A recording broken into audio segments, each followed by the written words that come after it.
Um, so we will go ahead and get started. And actually, before I start, I do want you to hear from each of our students, just so that you can hear kind of where they're from and also their dissertation or research area, topic areas. So Renata, can I start with you? Yes. So my name is Renata Archie. I live in New York City, specifically Brooklyn. I work at the district level here in the public schools. And I just graduated from the program. And my dissertation title was An Investigation of Black Principles, Self-Efficacy for Instructional Leadership, and Experiences with MTSS for Literacy Improvement. So all that to say, I looked into the experience of Black principals with MTSS and literacy, and I did some correlations to see if there were any relationships between a lot of the data that I collected. Awesome, thank you. Una. Hi, everyone. My name is Una Malcolm. I'm from Toronto, Canada. I am the president of IDA Ontario, and I work as the project lead on our ministry-funded project to support the rollout of our new language curriculum, our standards, as what we call it in Canada. And my dissertation focused on how to optimize online asynchronous teacher structured literacy training with facilitation meetings. Wonderful. Jamie.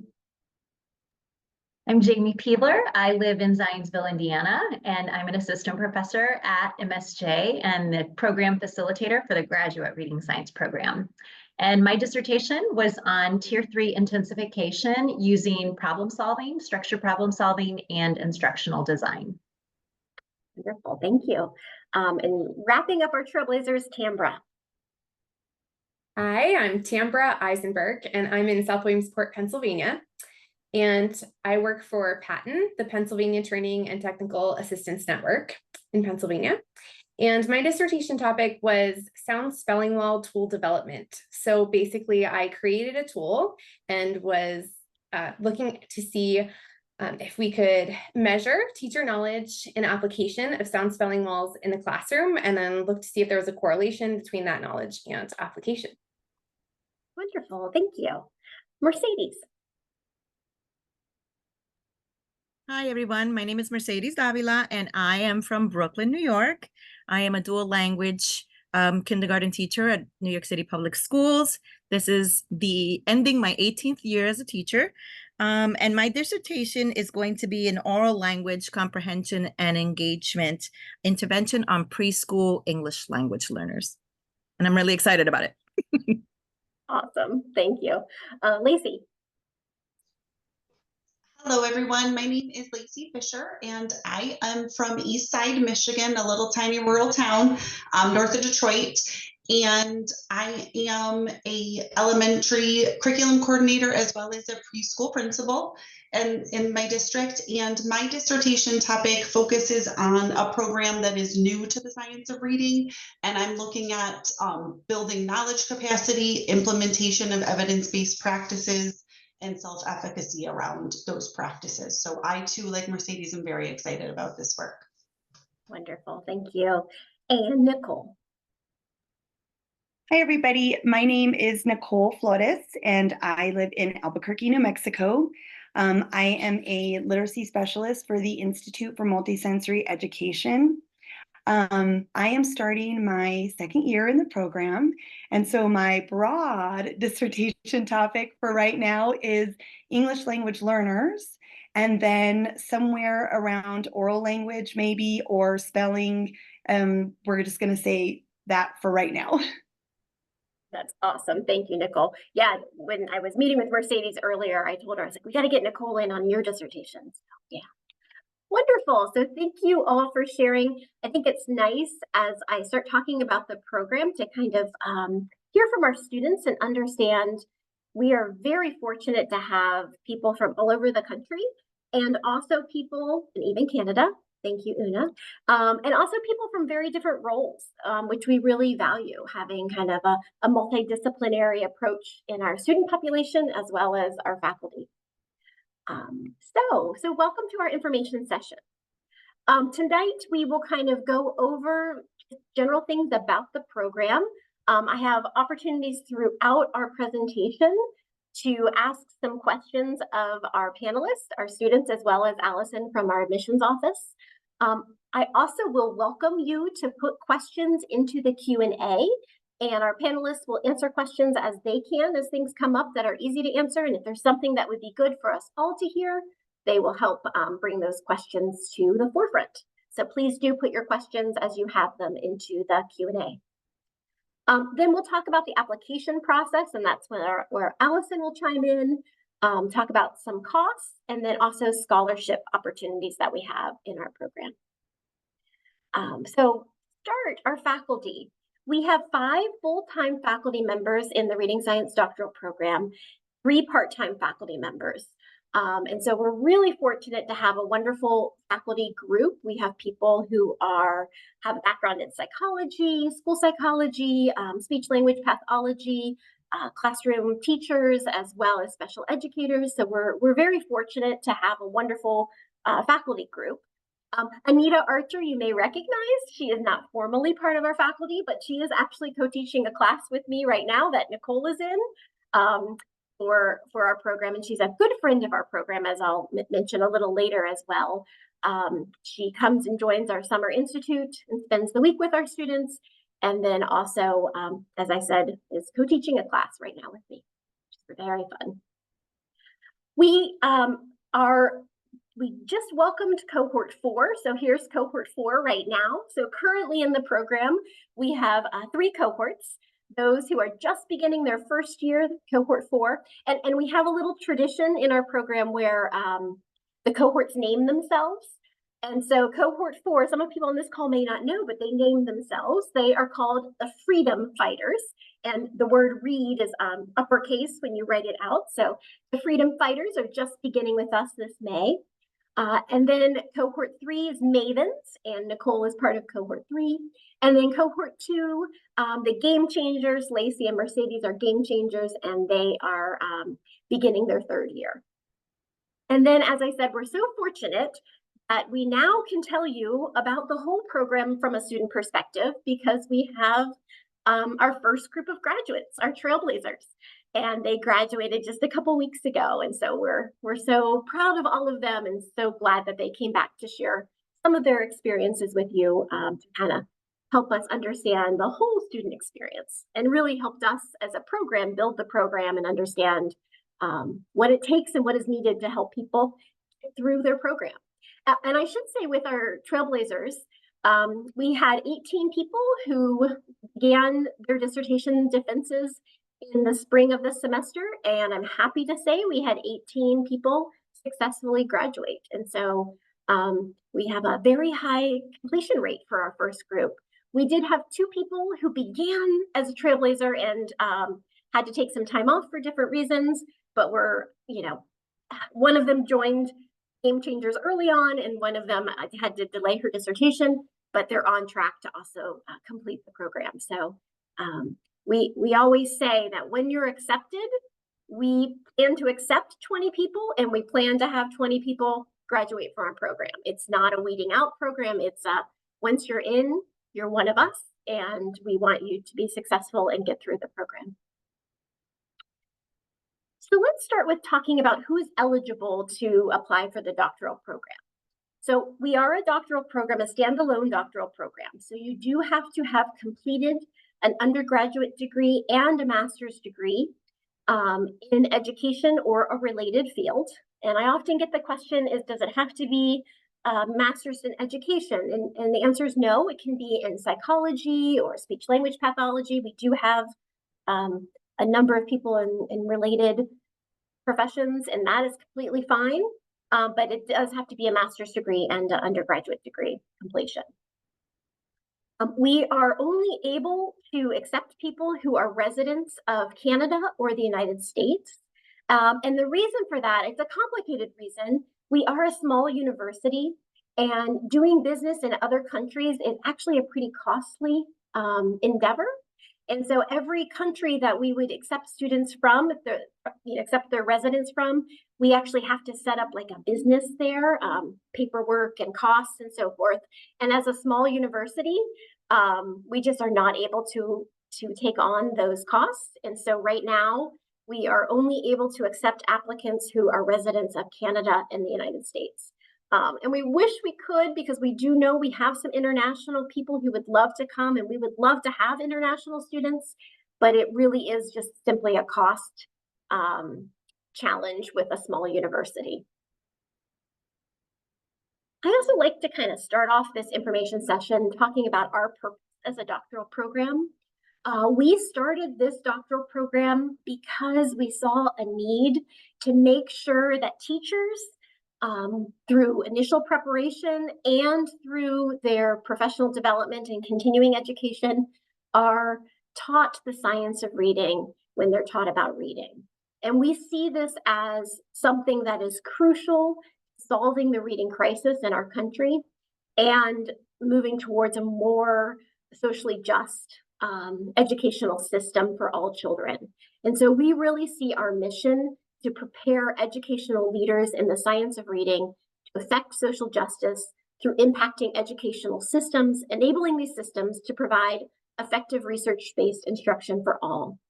And a couple key words in here, well, a couple I've already highlighted, but a couple other ones is educational leaders. So one of the things about our doctoral program that I talk about is we are really wanting to have in our program people who see themselves as leaders. You don't necessarily have to be in a formal leader role right now. You can absolutely be a building-based person, classroom teacher, a literacy specialist, but we're looking for people who have their sights on leadership to really impact systems and change how we teach reading in our country.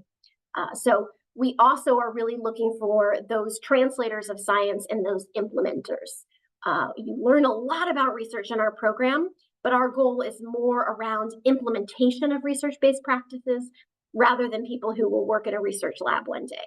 So that's important to know, because different doctoral programs have a different purpose and focus, and that's really ours. We're looking for those leaders who can be translators and implementers of research-based practices and help spread the good word around the science of reading so that we can have a better educational outcomes for our children. So that's what we're about. We aim to prepare the next generation of education professors and literacy leaders who will transform our educational systems. Couple things about our program quality. We are a relatively new program, as I just talked about. We just had our first cohort graduate this May. And so before that, though, there was quite a lot of work to make sure that we had the quality indicators in place to be able to welcome our first cohort and begin our doctoral program.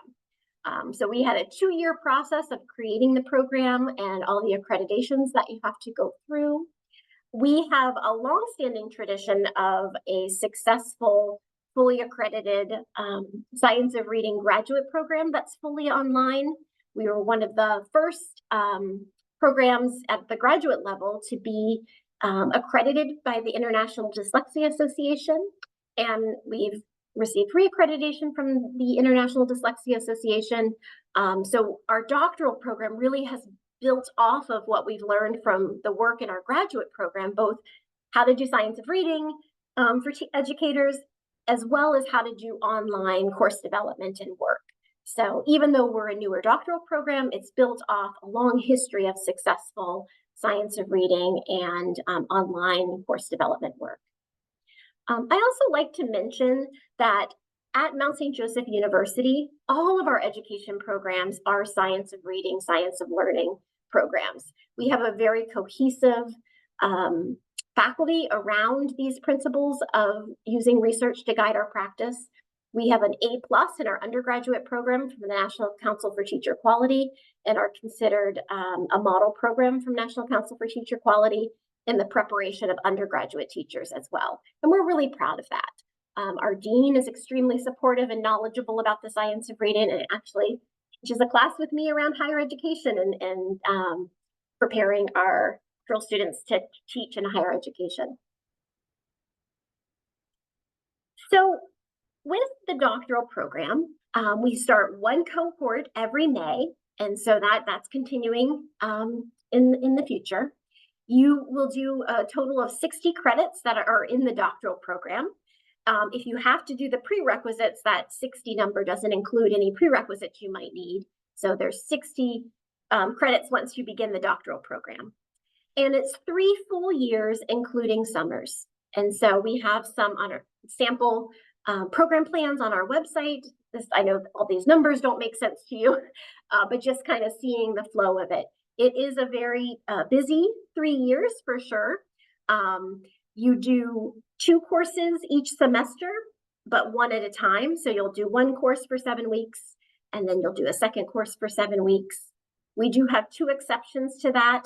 In the summer of your second year, beginning your second year, in the summer beginning your third year, you actually take 3 courses, and they're purposely paired together. But that's how we get it all done in 3 years.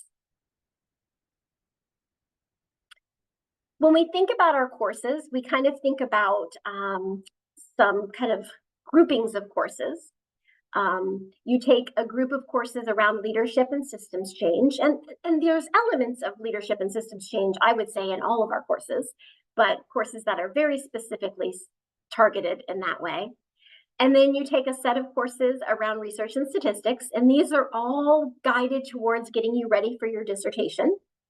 And then you take a set of courses around implementing and designing and implementing your dissertation work across the third year.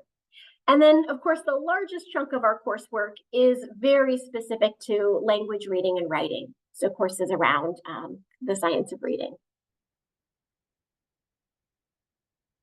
We think of year 1 as really deepening your knowledge and building your leadership skills in terms of the coursework that you take. Year 2 is when you really, beginning in the summer of year 2, we begin to talk to you about your dissertation. So Nicole was just getting her feet wet, thinking about what is her research topic and what is she going to focus on as she begins her second year. And then throughout the second year, you take a research sequence where you go deeper into figuring out your dissertation, as well as learning different research methodologies.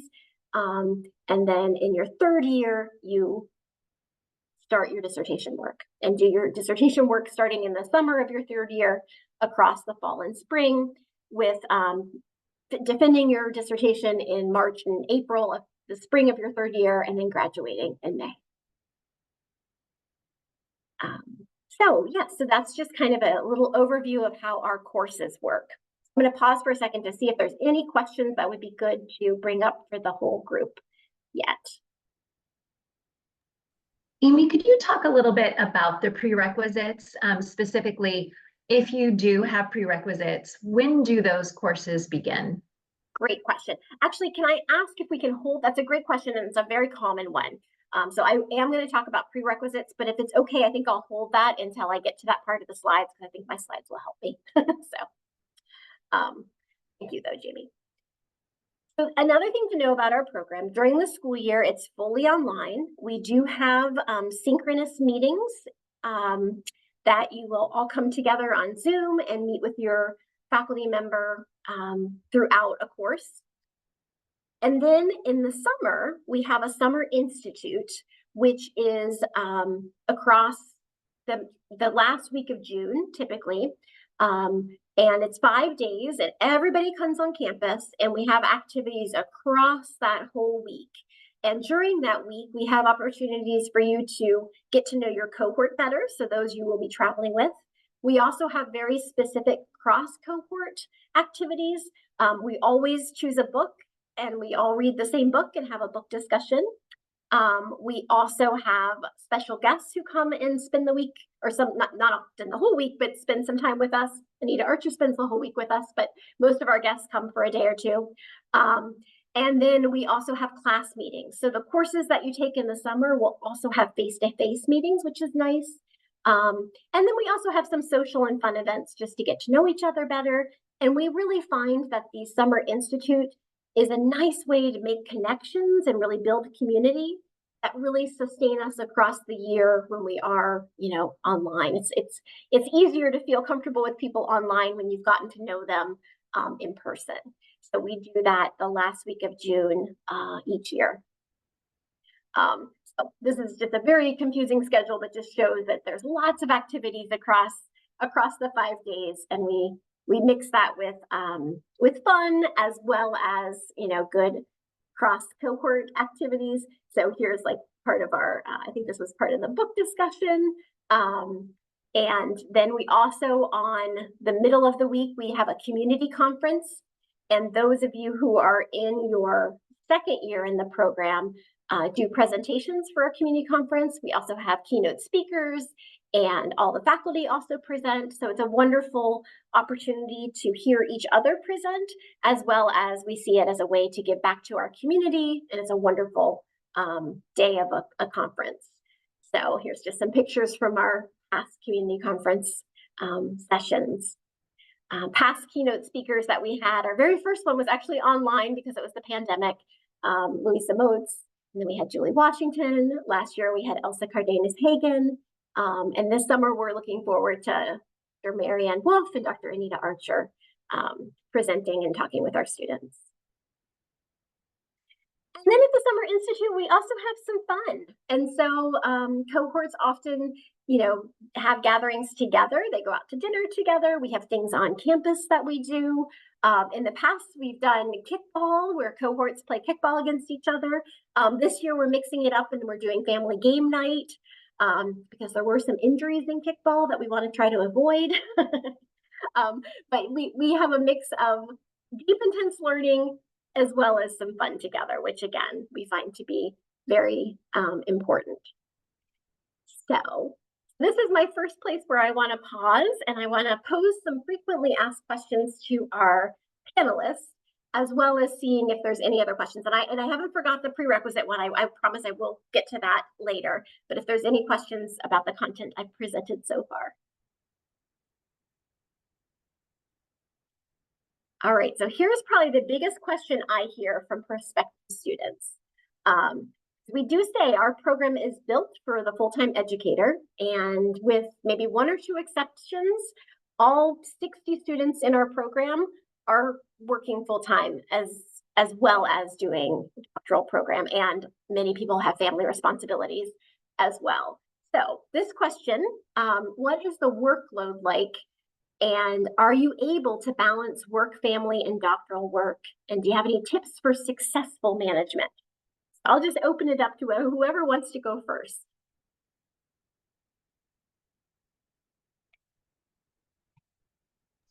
I'll go, Amy. Lacey. It's Lacey. I think you can absolutely balance. I have 3 young kids, 12, 9, and 7. So they were 2 years younger than that when I started. And I think making sure some of the tips I've found that really work are keeping to-do lists. So kind of knowing what it is that you have to accomplish each week, as well as investing in some things like timers or things to kind of keep you on track and not be distracted when you do have those windows of time that you can work. A lot of times for me, that looks more like at night after my kids are in bed. And so really being productive during that time helps chip away at it, but you absolutely can manage this on top of a career and family responsibilities as well. Thanks, Lacey. Yeah, organization is key for sure. Anyone else want to dive into this one? I'll dive in. Especially what you just mentioned. You said organization is key, and I think that's really super important as you work through this program. Again, I work full time. I'm at work at 7 in the morning. I work a full day. I come home. I have a husband. I have kids. I have a pet. There's and so many other things, right? And it's really important that you put yourself on a schedule. You give yourself weekly goals. I give myself goals for every single day, and I stick to those goals. But also, I am not a person to stay up late because, working with kindergartners, you have to kind of be awake, right? So I am in bed by 9 o'clock and I get my work done before that. So I go to work all day and I make dinner or I order out, whichever is more convenient on that particular day, but everyone gets fed and I do my work for a few hours and I'm still in bed by 9 o'clock. And I do it every day, right? Because you have to make sure you keep yourself on a schedule. Otherwise things will back up. And that's really what can be difficult if you don't keep yourself on a schedule. Thanks, Mercedes. I'll add on to what Mercedes said. When you come into the program, I think thinking about what is on your plate and how you're going to organize yourself is important. You do have conversations with your family too. That's one of the biggest pieces. So when Mercedes talked about dinner and all of that, yes, family's there, the house is there. And so kind of evaluating all that is in your life right now and thinking about, are you ready to add this also to your plate? Your family has to adjust. I was on the side, I was on the side of the soccer field reading. I was sitting in the car reading. It worked. Everything mushes together. So it definitely works out, but also everyone adjusts. And now graduating, you see your family happy to have you back properly. Yeah. I would say one. Go ahead, Jean. Yeah. No, one other thing was maybe starting off, I knew that there would be an additional, consistent commitment of reading, writing, collaborating with classmates on projects. But I don't think I was realistic in the expectation that everything would stay the same and I would just add something else on. Partway through the first year, I really had to be honest with myself about the things that I probably needed to let go of. So I stepped back responsibilities on boards, maybe stopped volunteering for as many school things with my own children. So I think being honest with yourself about there are probably things that you might not be as active in during a 3-year commitment like this. And what you put in equals what you're getting out. So if you do want to get the most out of the program, that's something that you want to think about going in. Yeah, this is all excellent advice. One little thing I meant to add, and I'll just add it here, is we tell our students when they first come in, and even before during the interview, the doctoral program is, you think about it as a part-time job. And we know you already have a full-time job and you have families. So to many of the points that were made, it is important to think about, what can I give up? Is this the right time for me to take this on? Because we do think about it as about 20 to 25 hours a week. And we've checked in with our students a number of times, and what people tell us, and I see some shaking heads, is that that's pretty much true. Yeah, some weeks are a little less, some weeks might be a little more for sure.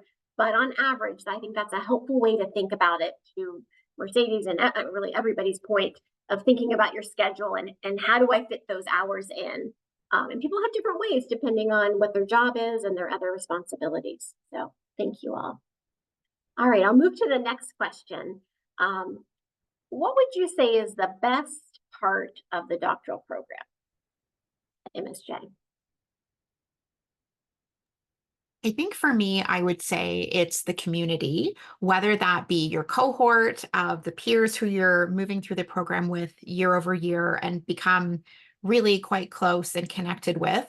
But then also the faculty community as well, recognizing, I think, especially for me after the dissertation process, realizing how closely you work with your chair and any committee members who guide your work and evaluate your work. I think it's something that I didn't anticipate would be one of the best things. I think going in, I thought, oh, this will be a tremendous learning opportunity. And it was, and I've learned so much. But I think more as well in terms of the really it's the community and the connections with peers and with faculty. I'll second that, Una. I don't know if you could see, I couldn't hide my big smile.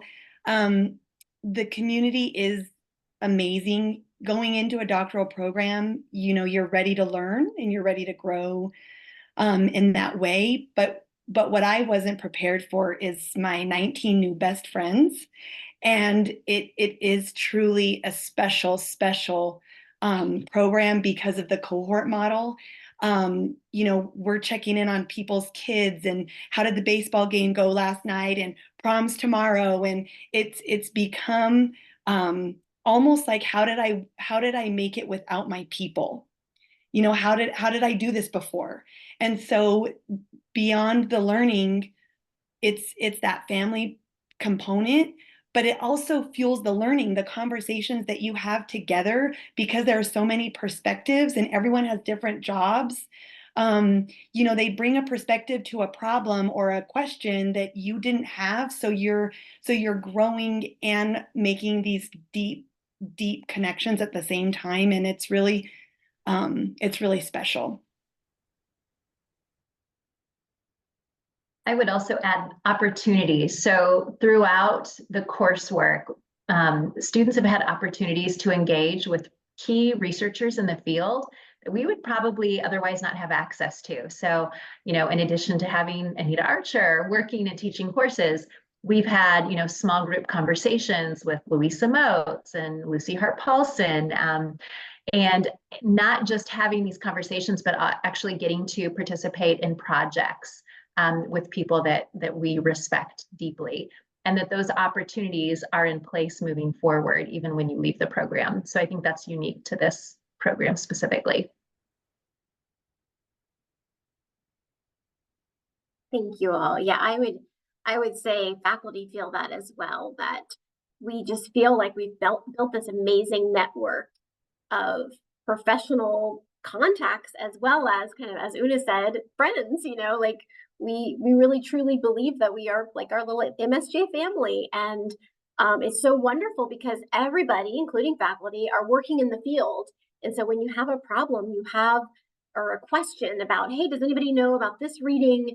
This new reading thing came out. Does anybody know about it? Or can anybody support me in this professional development I have to do tomorrow? And so it's just this lovely network of trusted colleagues that you now can lean into and learn from. So I agree. It's that community, both student and faculty. We just are so fortunate to have been able to interact with each other.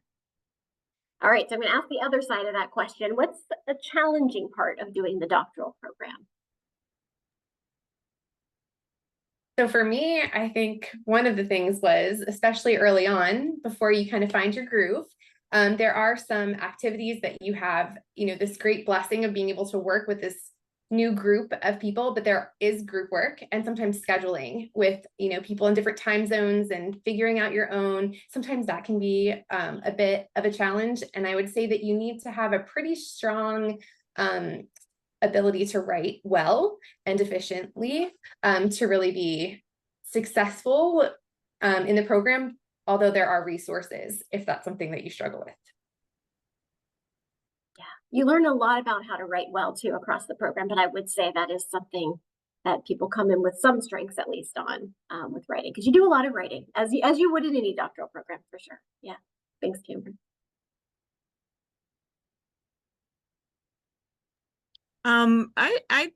I know that there are a lot of people that are not comfortable with public speaking and with group work. And, you know, we do presentations. And for some of us, it was like our very first time standing in front of groups of people. So, you know, depending on the person, that can be very challenging for some, right?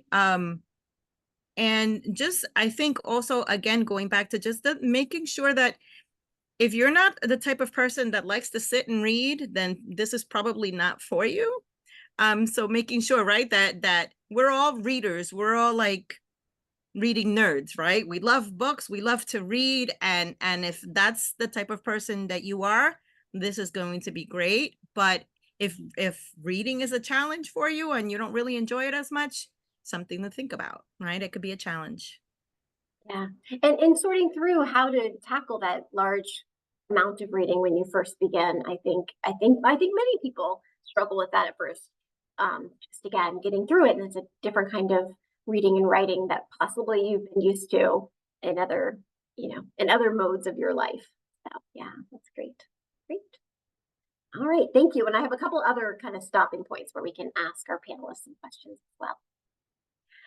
So one of the things that we are super fortunate to be able to share with our students is tuition scholarships.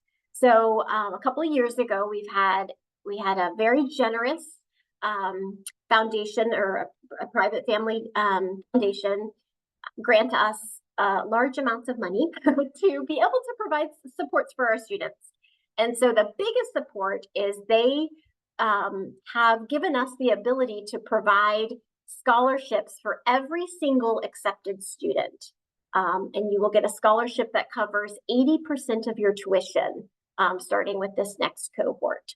And so we had scholarships previously, and then this new round of scholarships is even at a higher level, and this will be granted to all of our current students as well. But starting with the cohort that people on this call are inquiring about, as well as the cohort after that, so cohort 5 and 6, there will be 80% tuition scholarships for all accepted students. And then we also now have additional need-based scholarships that can be a full scholarship for those who qualify based on need. And our need-based scholarships are based on, professional educators. So it's not that you have to, have such a need, but demonstrated need that covering a doctoral tuition would be difficult.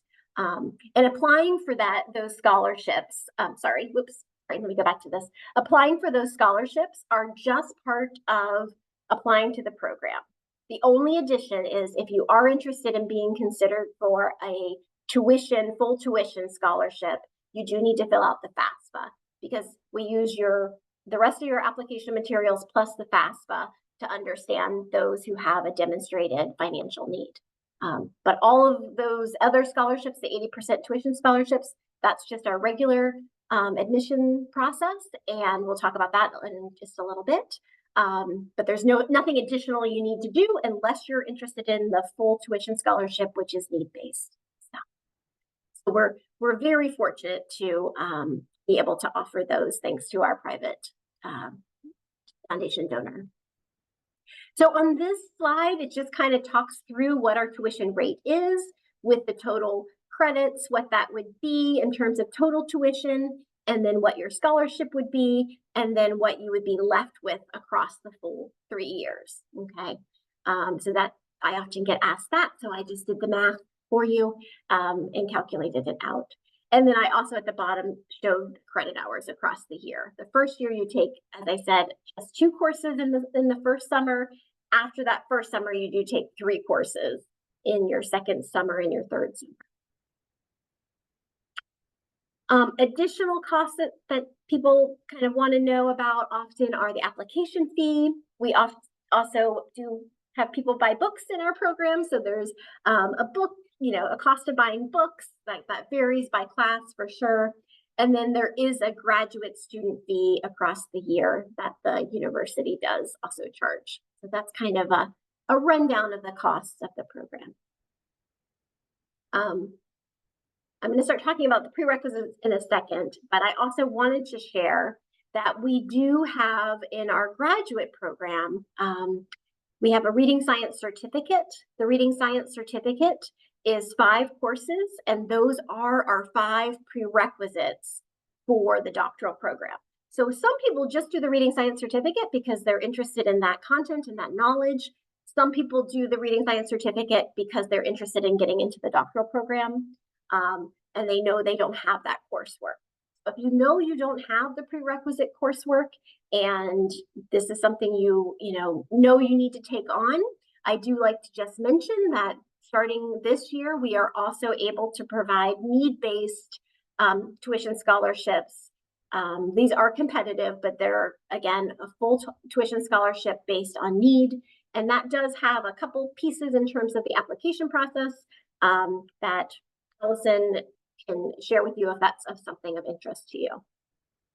And then in the doctoral program, we also, thanks to this funder, are able to provide a number of other opportunities kind of to what Jamie was talking about in order to help our students get connected to experts in the field. We have two opportunities that are kind of connected to that. The first is we have a generous amount of funds to bring contributing faculty into our programs. And we do that through webinars. So Jamie mentioned Lisa Motes and Lucy Hart-Paulson. We've had Wes Hoover talk with our group. We've also had different research experts. So we had a survey researcher talk to our group, a meta-analysis expert talk to our group.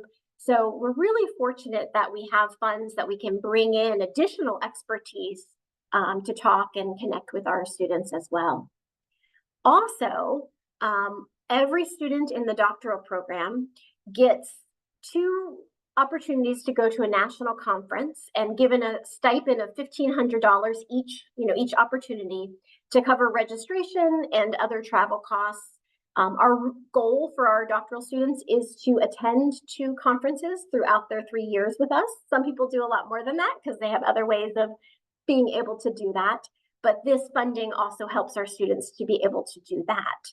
And we have targeted conferences that we encourage you to attend that are science of reading, that our faculty also attend. And it's very fun because we all get together, we go to sessions together, we get to talk about it, we go out for dinner together. So it's also another way for us to connect across the school year, in addition to, you know, our time together in the summer. At the end of the conference, we always do a debriefer on Zoom for everybody who went. We kind of all come on Zoom and talk about, you know, what did you go to? What did you learn? So it's another wonderful, wonderful opportunity to connect and network with different people as well. Also, with our new funding, we are able to do paid teaching assistance for our doctoral students, especially doctoral students who are very interested in teaching in higher ed. This is a great resume builder as well as a way to get more experience, you know, to see if you might be interested in higher ed. You're not sure, but you do a couple TAs and we might be able to convince you to come to higher education. And so after your second year, and I'm sorry, at the beginning of your second year, you take a course around teaching in higher education.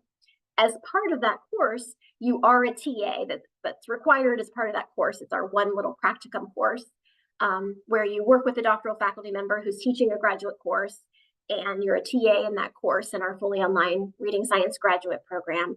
Then after that, if you would like more opportunities, those then would be paid. And so that's new this year, which we're excited about.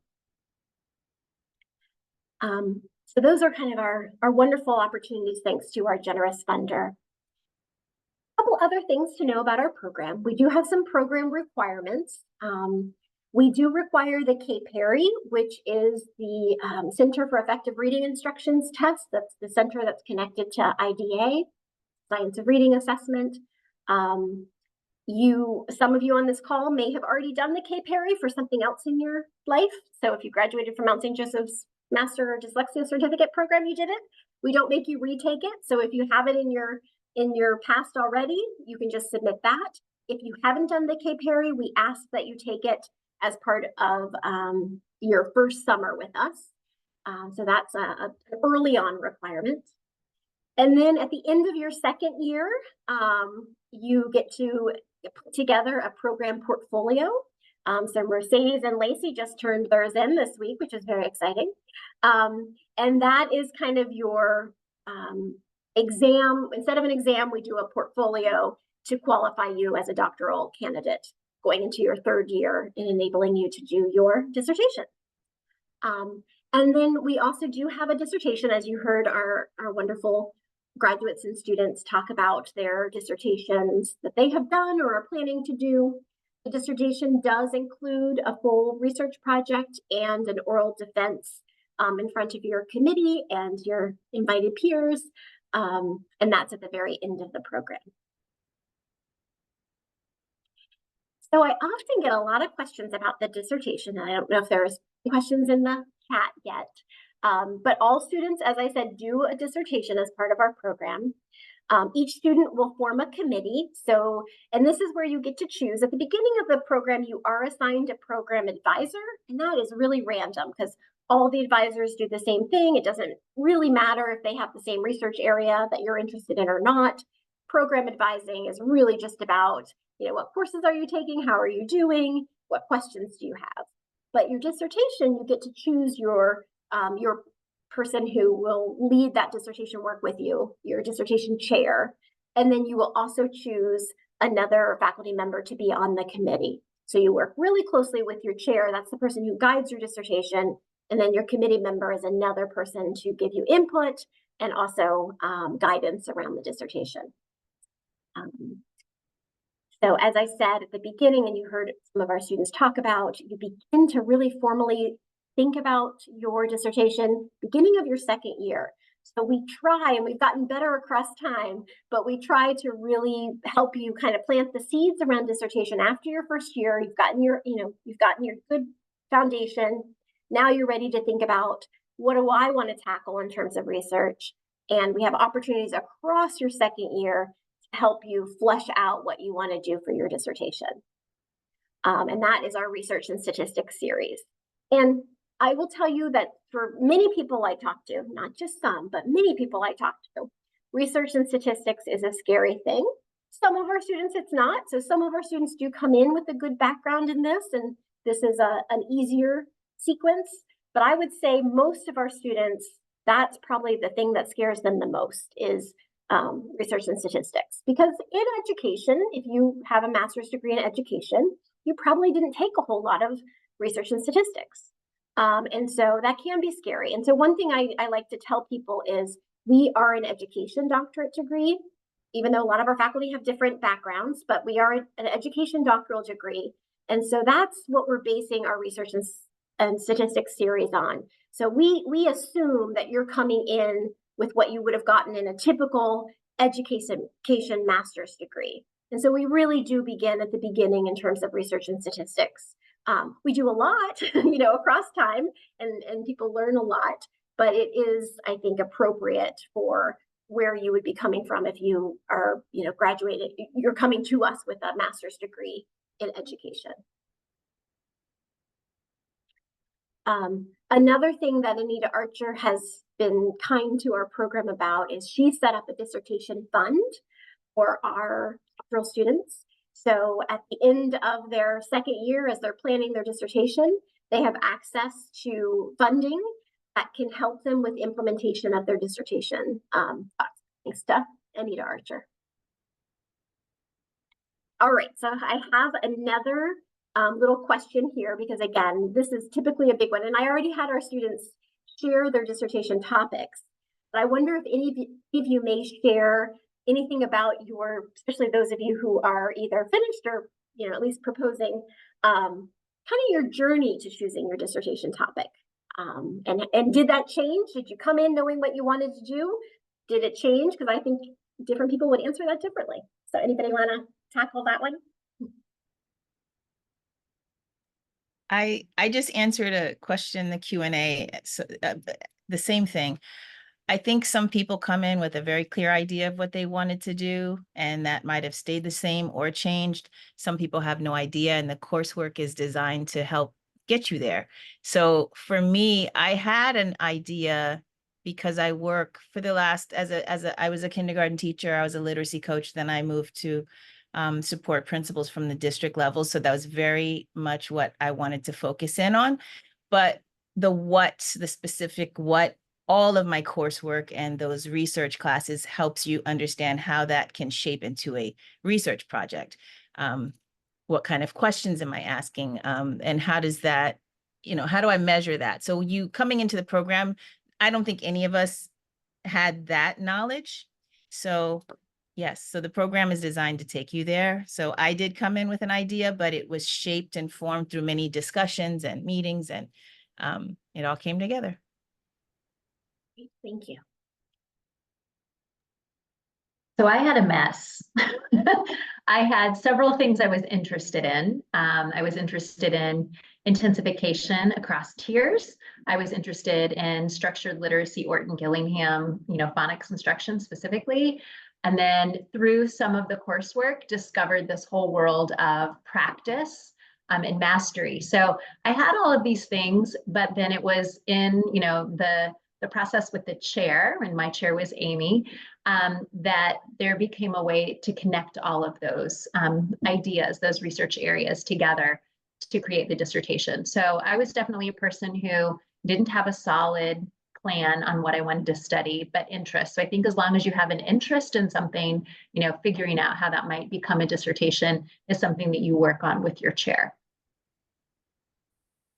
I would piggyback off of those same comments. I think one really important thing that I loved throughout the journey is kind of what both Renata and Jamie already spoke about, but also that through the process, a lot of times, like Amy spoke earlier, we are all full-time working somewhere. And so the topic can be connected to what you're already doing, because it can't necessarily be some big additional thing. And so that process makes it really nice too, because a lot of times it is connected to the work you're already doing in a school district or for an entity that you work for. And so that makes it just that much more impactful, but also that much more doable. So the process is very heavily supported. And I think as long as you come in with some of those like high passion areas that you've always been interested in, you're in a really good spot, because that's where we all started. And it will work itself out, even though it seems like this big giant mountain. You'll keep chipping away and taking steps towards the top all throughout. So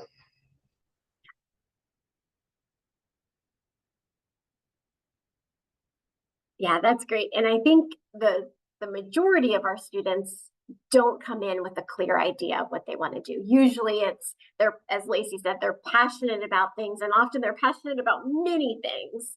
And actually, I just talked to one of the mavens earlier. I guess that was yesterday. And she was like, I think I either want to do preschool or high school. It's like, well, those are two very different areas, which is great because she works across all the, you probably know who I'm talking about, Nicole. She works across all the grade levels, and that's wonderful. So yeah, I think as all three said, it's important to pick something you're passionate about, but we also help you get there and doable. We always say that too. Like, we want to get you done, and you have, for a dissertation, you have kind of a short time frame to implement something. So part of it, you may have a great idea, but it's something that's just not doable within that time frame. So we help you kind of harness your passion in a way that's also, doable. And it's wonderful when it's connected to your work or something that's going to help you professionally. That's even better. And many of our students do things that are connected to their work, as Lacey mentioned.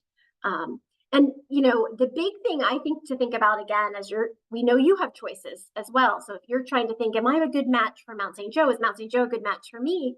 Our program is, as I said, really focused on implementation. And so thinking about, if you're somebody who's really interested in neuroscience, we don't have fancy labs at Mount St. Joe, and you're not on campus. So doing topics that are about school practice, implementation, professional development, those are the type of topics that our students do. Some of our students have access to children, and so they're able to do implementation studies, or they're connected to a faculty's research, and so they're able to do implementation studies through, faculty research. Some don't, and so they do, Renata has access to children, but she did a survey because that was her interest and so forth. So we do all different kinds of dissertations. But again, the focus is really on implementation and how can we make things better in schools, and what are the questions we have that need to be answered around practices for instruction. So. Amy, can I say one more thing? Please. I think my chair, Dr. Stoller, had some statistics on this, but just for the audience to know, I know we all have friends in the program who are going through another doctoral program somewhere, and we've heard so many stories about when the breakdown happens. And I know Amy already stated they get you to the finish line, but our experience in this program is like no other. No one is left behind. And I think programs in general sometimes do not have the structure and the support that we received coming through this, specifically for the dissertation projects. That's a lot of times where it breaks down and people kind of get lost in the sauce and end up not finishing their program. So this is a very, there wouldn't be more than 100 people on this call if you weren't, interested in this special program. So just wanted to make sure you know that. Yeah, thank you, Renata. And that's true. We do expect all of our students to get done and want to support them get done. So that's really important to our faculty for sure. Thank you. All right, let's talk a little bit about the application process and the prerequisites. Allison, is there anything that you want to say to kick off this part of the presentation? No, the good news is that we have a separate doctoral application this year, so it will hopefully be less confusing when we choose, when you have the list of reading science programs, it will be specific to the doctoral program. So hopefully it's easier, but my contact information is there. So you can reach out anytime during the application process. Yeah, and I'll just say Allison is extremely responsive and just wonderful. We're very fortunate to have her as our admissions person in reading science. And, you know, she's been with us since the beginning of the doctoral program, so is extremely knowledgeable about how everything works. So we're lucky to have her. So definitely reach out if you have questions. The application process is pretty, I think, straightforward and similar to probably most application processes. The link here takes you right to the application, and you can choose the doctoral application.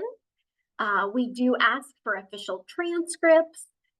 There is an essay, and there's a specific essay prompt, and I will tell you, we look very closely at that essay because we are looking for a match with our program. We are unique in terms of who we're preparing and what we're preparing you for, and we want to make sure that this is the right match for you and for us in terms of who we accept into the program. So definitely take your time with that essay and thinking about how are you showing us that you're a good match with our program, that your model of practice matches what we're going to be, you know, exposing you to, because we want to make sure that we are the right place for you and that we can support what your goals are for your education. We also are looking at that essay, your knowledge of the science of reading. We are a doctoral program in the science of reading, assuming that you have master's level science of reading experience already. So you do not have to do the Mount St. Joseph master's degree in reading science. Absolutely not. In fact, on this call, I think just one person did. And so an honor panelist. And so I think there was a rumor at one point that that was true. And I would say that's not at all true. And in fact, we have many more people who don't do our master. We have some of the people who've gone through our master's degree continue on to the doctoral, but most people in the doctoral program, that's not something they have. They have other experiences that demonstrate their competence, which I'll talk about in a second. Your professional resume, we are looking for, because we're preparing leaders, we are really looking for at least 3 years of teaching experience or educational experience. If you're an SLP, that's fine, 3 years as an SLP, because we're not, you know, we're really training those who are already kind of poised to be leaders or already leaders in many cases. So we're looking for that. I would say, I think there's a trend, at least I have seen it, because before I did the doctoral program, I was the program director of the graduate program, and I have seen a trend towards a slimmer resume, which probably is good for job applications. I'd say don't do the slimmer resume for us. Really show us everything, because we're looking for your background and experience in education. And so, you know, I think a one-pager is not a great, in general, is not a great practice for this application. Really make sure you tell us everything you've done and show us what you've done on your resume. We are also looking for professional references. So we ask for 3 professional references and 2 people who will fill out a confidential reference form. And I would say a little caution, choose those people wisely, because we do, you know, it's a competitive application process. So we do look at all the pieces, and this is a piece that we are really looking for. So make sure you're choosing somebody who knows you and can speak to your competency, can speak to your collaboration skills and to your knowledge of the science of reading. Sometimes people don't choose as wisely as maybe they should have. So, you know, think about choosing a strong person. And these are professional references. So it's not your friend or, you know, family member, but of course, so think about, you know, professional references, but people who can speak to your background in a strong way. And then now let's talk about the prerequisites, because that's a piece that I get a lot of questions about, and Allison gets a lot of questions about. So first of all, just kind of as an overall kind of thought around the prerequisites, why do we have prerequisites? As I said, we really see our doctoral program picking up where our master's degree left off. And so even though you don't have to have done our program, we want to make sure you have core components that are from our program. And so that's what we came up with the prerequisites. The core component courses in our program, we're looking for demonstration of covering that content in either a graduate degree or other experiences. Because of our volume of applicants, I cannot review nor can Allison review transcripts and things ahead of time. We tried to do that with cohort 1 and it really bogged us down, and it was very difficult, to be honest, because it's really, we're looking at you as a whole. And so just looking at, you know, do you fill this prerequisite box? We ask you to, you know, fill in how you think you fill that content knowledge.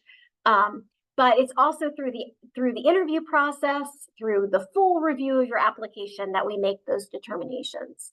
And so what we ask you to do is just fill out that prerequisite form the best you can, and know that it's looked at in addition to everything. Your application, your resume, your essay, it's all looked at holistically. And then through the interview, we ask questions that help us understand this as well. And then when we make that determination, if I accept you into the program and I make the determination, I think you need these 2 prerequisites, for example, it's a conversation. Sometimes I, you know, am presented with additional information, and then I say, oh, you know, okay, you're right. I think you have covered that. So just know it's an imprecise process. And it's purposefully imprecise because we didn't want to say, you have to do these prerequisites. If I don't see this exact thing on your transcript, I'm making you do the prerequisites. We didn't want to do that because we don't want you to do things you already know. The intent is really to make sure you have the prerequisite knowledge to jump into this doctoral program and be successful. That is 100% our intent. And so if you've been able to get that content in different ways, we want to honor that. It's just a little trickier that way. And so the process is more imprecise because it's really looking at people's unique background of professional development and other courses and so forth. One caution I will say about the prerequisites is, you know, use that form. If you want to write a little narrative about how it all fits together, that's great. Something I would caution you against is drowning us in paper. It's better to describe what you've done and maybe to have a couple of things of, hey, here's my certificate of completion of this, rather than giving me a 50-page syllabus of that course. I'll ask for more information if I have questions, or our team has questions, but that just sometimes you can't see the forest through the trees in that case. And so trying to be concise, definitely provide documentation, but be concise, and then just know if we have questions, we'll follow up with additional questions. And keep in mind, the intent behind it is to make sure you have the background that is going to enable you to be successful in this program. So I don't think we're doing anybody any favors by saying, oh, you don't have to take this, when we see that it's a hole in your learning. So that's kind of the other piece of this. And descriptions of our prerequisites are on that form. I know this is a hard to read slide. I just mainly put it up to let you know. On that form, we tell you the description of the course. We also tell you the key objectives and key readings, so that you can, you know, kind of understand what we're looking for in terms of covering that content. So the prerequisite form is on our website. You can download it, and again, just do your best filling it out, and, you know, attach the needed documentation, but please don't overwhelm us with documentation, because that usually doesn't work in your favor because it's just hard to sort through. So some things that often we can look at and say, hey, that's going to meet our prerequisites. Our master's degree is an IDA accredited program. So you went to another IDA accredited master's degree program. That's pretty easy, because we know that program also follows the knowledge and practice standards of IDA. And so if we see that you've had phonics at another IDA accredited program, that's an easy one for us to say, oh, yep, you know, she or he met that prerequisite. One of our prerequisites is a structured literacy practicum. We do Orton Gillingham. Prerequisite does not have to be Orton Gillingham. That's also a misunderstanding, I think, about our program, is that it has to be Orton Gillingham. It doesn't. We've had students who've done practicums in direct instruction or phonics lesson library from 95% group.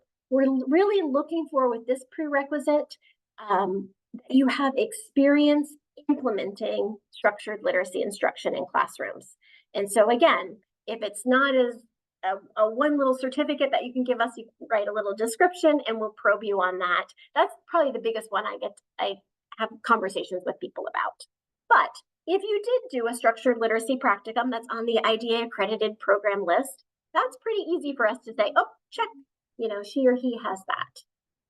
Often people ask me if things like letters training or top 10 training would meet a prerequisite course.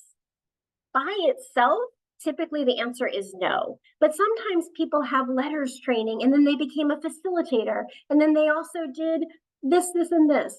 So again, it's not, I wish we could easily just provide you a list and you could check off. It's just not that simple, because just going through letters training is not equivalent to a graduate level course in the science of reading, but some other experience that you've had with that could possibly. So again, the best advice I can give people is clearly write down what you've done, look at our description and kind of match your experiences to our description. And, don't try to oversell if it's really not there and you need to take the class. I'd say take the class. And I'm going to ask our panelists to address that, because I know many people on this panel take prerequisites in just a second. So so this just kind of reiterates our goal with these is to make sure you have the knowledge and skills to be successful, because our goal is 100% graduation rate. And we can't reach our goal if you come in without the needed skills that you just have to be successful in a reading science doctoral program. So if you only need one or two prerequisites, so our application process for the doctoral program opens in July. We make decisions by mid-December, and we have one semester, our spring semester, before you start the doctoral program in May, our summer semester.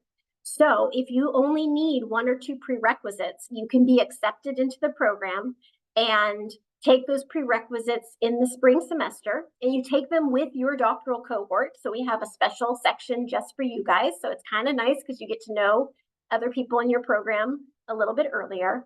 And then you can start in May. If you need more than two, if you need all five or even 3 or 4, you would be encouraged to, take those and apply again the next time. So if you need our prerequisites, an easy way to get those done is by doing our reading science certificate. Not that you have to do our reading science certificate, but that's a way to know, hey, I need these, I can do the reading science certificate, then I know I'm set up well to do the doctoral program. Doing our reading science certificate, though, does not guarantee that you'll get into our doctoral program. It's just a way to strengthen your application to show that you have that content knowledge. All right, any questions about prerequisites before I move on? Amy, there was a question sort of not specifically about prerequisites, but when you reflect on the accepted applicants, what were some common characteristics that candidates had that increased their acceptance into the program? Ooh, that's a great question. That was a good one. Yeah, that's a great one. So we're looking for a few things. So we get this question in interviews a lot. So people on this panelist who've helped me with interview have heard me say this, but we're definitely looking for people who know the science of reading. That's crucial, because we will not do you any service if you start this program and you don't have deep knowledge in the science of reading. We are looking for people who have goals that match our program goals. We are looking for people who want to change the world and bring about, better educational outcomes for children, and who care about teachers and want to support teachers in education. And then we're looking for people who are good colleagues. We are an extremely collaborative community, as you've kind of already heard. And so we are looking for people who can be kind and can share knowledge, I always say we don't have a rock star in our program. We are a program of rock stars. We intentionally don't, call out people for, hey, you're the one in the program that's so smart. We truly are a program that has amazing students, and we are looking for other students who want to be collaborators and problem solvers and support each other, rather than people who want to be the superstar. So if you're looking to be a superstar of a program, we're definitely not for you. And we are really looking for that in our interviews. In our interviews, we always have a faculty member and a doctoral student in the interview. And that's purposeful. One, we think that's nice for the interviewee because you can ask questions of the doctoral student, get their perspective. Again, we know you are also looking to see if MSJ is a fit for you. But we also really value the doctoral student's perspective on all of it, but also, hey, would you want to be in a group project with that person, right? Is that somebody we can work with and that will be a good colleague? So those are kind of really key things that we're looking for in our application process. Yeah. Amy, there's a few questions that are very similar. Would you suggest people take a look at the prerequisite form right now, just to kind of see? I think they want to know if they are starting these classes in the fall. Some people are already starting these classes in the fall, when they might apply for this program. Okay, so if you're starting like the reading science certificate in the fall, and we have a number of people, I can't remember if there's anybody on this call who might fit this description, who started the reading science certificate, and then when they were accepted into the doctoral program, they finished it up and then moved into the doctoral program. So if you take the courses in the fall and in the spring, depending sometimes people can meet that structured literacy practicum course with other experiences.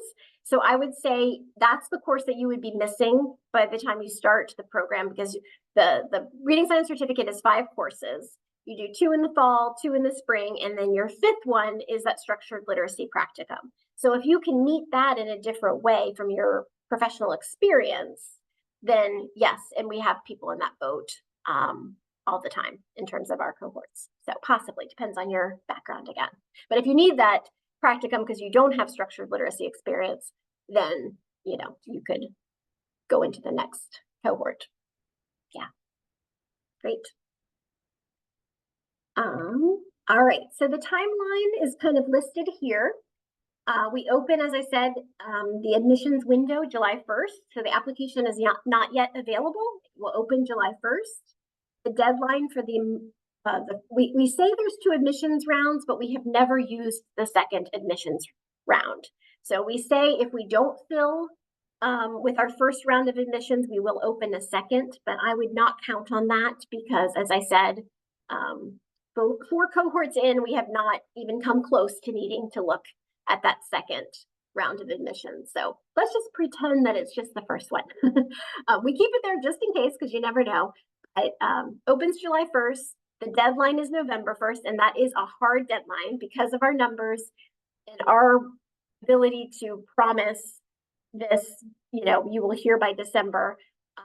We cut it off November 1st, and Allison and I always get emails like November 2nd saying, oh, I'm so sorry, I forgot, so, and we have, just to be fair to everyone, we have to kind of take a hard line on that. So please get your materials in before November 1st. So you'll have plenty of time because it'll open July 1st and you'll have plenty of time to get them in. And the hardest thing is the things you're not in control of, like the recommendations. That's probably the biggest one that I know causes a little angst. So choose your recommenders carefully and follow up with them to make sure they have their materials in. And Allison's great about communicating what's in and what's not in. So you'll know where you are, but we do take that as a hard and fast line. And then we schedule interviews across November into early December, and we promise to have decisions to you by December 20th. So in order to keep our promise, as I said, we have to keep all the other pieces in place. So let's start with the prerequisite question, if you don't mind. So if you were a student who had to do prerequisites, were they helpful? And then can you talk a little bit about your experience doing the prerequisites and even other people in your cohort's experience doing prerequisites?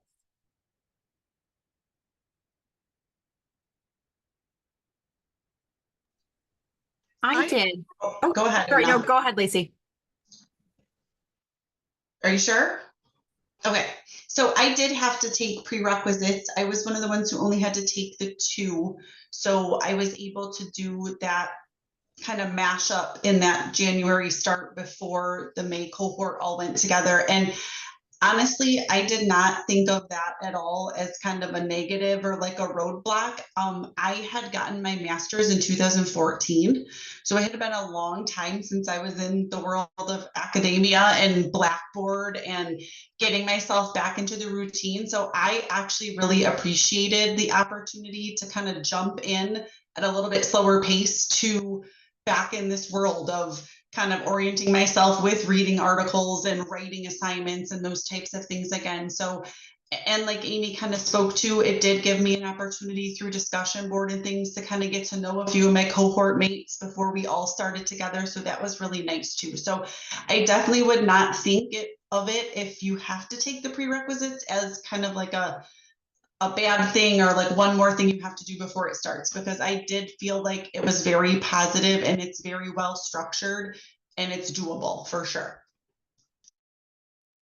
I agree with everything Lacey just said, and I have nothing to add. That's exactly what I found too.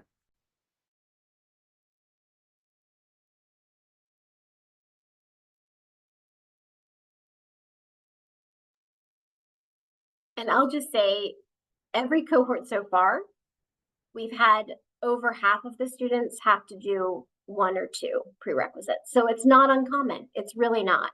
And then we've had some students who clearly didn't need to do any. And so, yeah, it's not anything negative at all or an indication of you might be behind or anything like that. So, yeah. Great. And the nice thing, as I said, we do keep you with your doctoral students. And so you get to know each other, which is kind of a nice piece as well. So this next question, what do students typically do after they complete their doctorate in reading science from MSJ? Or their plans to do? Why did you do this and what do you hope to do with this next? When I started the program, I was a Title I reading specialist at a local public school and transitioned, I think year 2, into my role at Patton, becoming an educational consultant for the state and being able to go in and work with districts on a different level. But I also think it helped open up opportunities to work with different organizations as well, and kind of present to different national conferences and things. So it's not just primary employment, it's also different opportunities to just get out there and make connections and share in different ways too, to be able to pay back, pay it forward.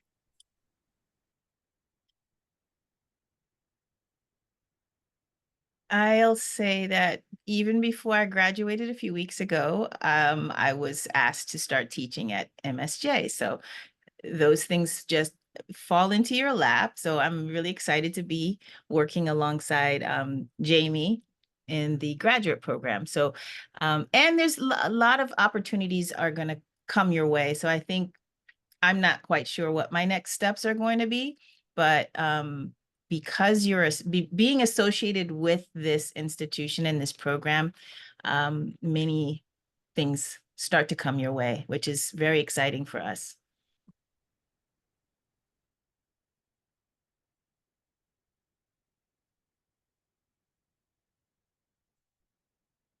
Great. All right, the last question, kind of wrap us up. And I do have on the very last slide contact information, but I'm going to stop sharing and give people a chance to think about, why did you choose MSJ and why might you encourage other people to choose MSJ for their doctoral studies? Because we know you have choices. So why MSJ?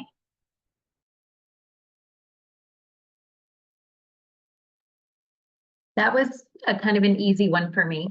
So I actually did do the master's program, And because of doing the master's program several years back, I, for the first time, experienced what it was like to exit a program actually feeling prepared with things I could implement, immediately. And prior to that, in my undergrad, there was a lot of philosophy and theory, but I didn't really feel a sense of direction. So I knew that I got so much out of the master's. Also, just learning how to be a critical consumer of research. And it was that thing that drew me back. So, I did look at other doctoral programs, but when I found out that MSJ was creating one, I waited because I knew that that was what I wanted in a program.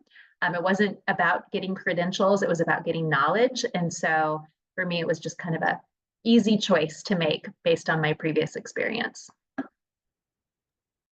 Thank you. For me, I think like most, had researched several programs and had some that I was interested in. It was really appealing to have it part-time. I didn't really want to quit my job. I also didn't want to move either. So the ability to do this program, and to be able to keep doing the things I like and to keep living where I like to live was really appealing. And I also just found it really helpful. I really wanted to join this program because I found it helpful that, as varied and diverse as our experience and interests are as a cohort, I think we all have a shared knowledge background and we all have a shared interest. And I think that was really helpful for cohesion across the cohort and to make sure that every piece of learning that we have, every course and every interaction with faculty, it's all related to structured literacy and reading science. It's not something where I would be trying to sort of target my dissertation around something structured literacy based and have other people in the cohort doing something that was different. So I think just that sort of unified focus that really aligned with what I wanted to do was really appealing.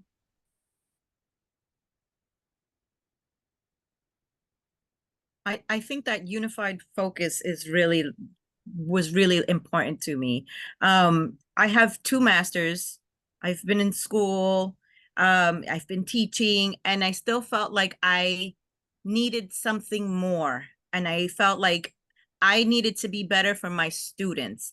And in doing that, I started trying to teach myself, right? I started buying books on my own and trying to learn everything I could. And I knew that that wasn't enough. I wanted something structured.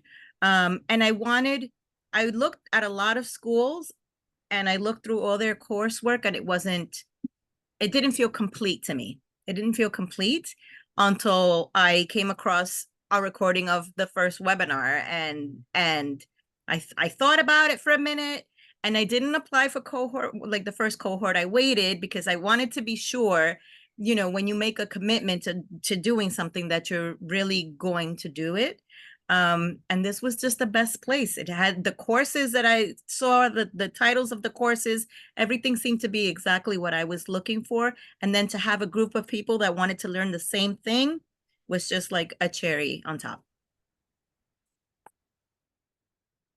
And to piggyback off of Mercedes a little bit, I do think the cohort piece of this program is tremendous. Like, I know a couple people have already noted it, but like it really does become your family and it is a support network, but it is also so many more things. Like I was just texting one of the friends from the cohort and she was helping me problem solve to help support a teacher and a parent in my district with a struggling reader. And I know like she's a past school psychologist. And so she had access to some things. So like you have this diverse network of colleagues that you're always going to be connected to and are a text or a phone call away to help you. And that's so powerful because not only are you kind of in the trenches together, you're going through the same coursework together. They're there to support you and check in on you. And it's really powerful. You're not on an island kind of by yourself doing your own thing. And I knew to get to the end,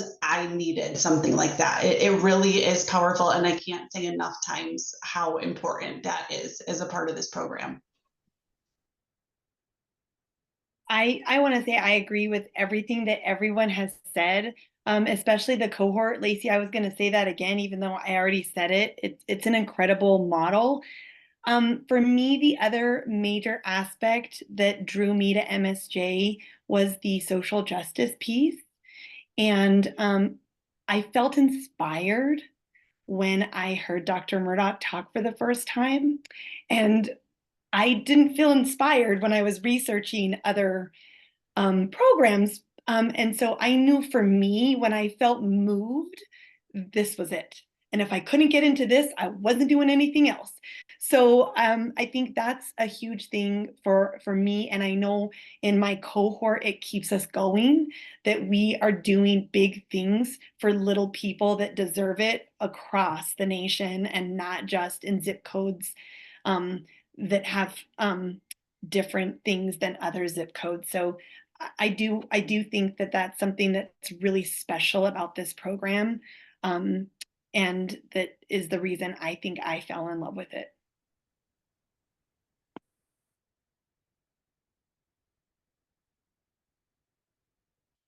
That's a great one to end on. Thank you, Nicole. Thank you, all of you, for sharing your experiences. If I had to say why MSJ for me, and Nicole, you already made me start crying, and now, as you do, is the people. And people said this. I mean, I get to work with amazing colleagues, and I get amazing colleagues through the doctoral students. I was genuinely excited to join this call this morning or this afternoon because I got to see all these amazing people, and some of them I haven't gotten to see as frequently as I used to see. And so I think that's it. You know, we're all drawn to the science of reading because we want to make the world better. And so you just meet amazing people because of that, because they're all coming with that passion and that collaboration spirit, because it's not about us, it's about the work. And so I think we're fortunate to be able to do this work with, you know, with these people. And so that's my why MSJ. So I hope this session was helpful to you in terms of figuring out if we are a good match for you. You got some great advice around ways to explore if this is the right program for you, and if it is, how to apply and how to kind of make the most of your application. So we appreciate your time this evening. Thank you so much to my panelists. Thanks, Allison, for your voice as well. And yeah, have a wonderful evening. Thanks so much for joining us, everyone.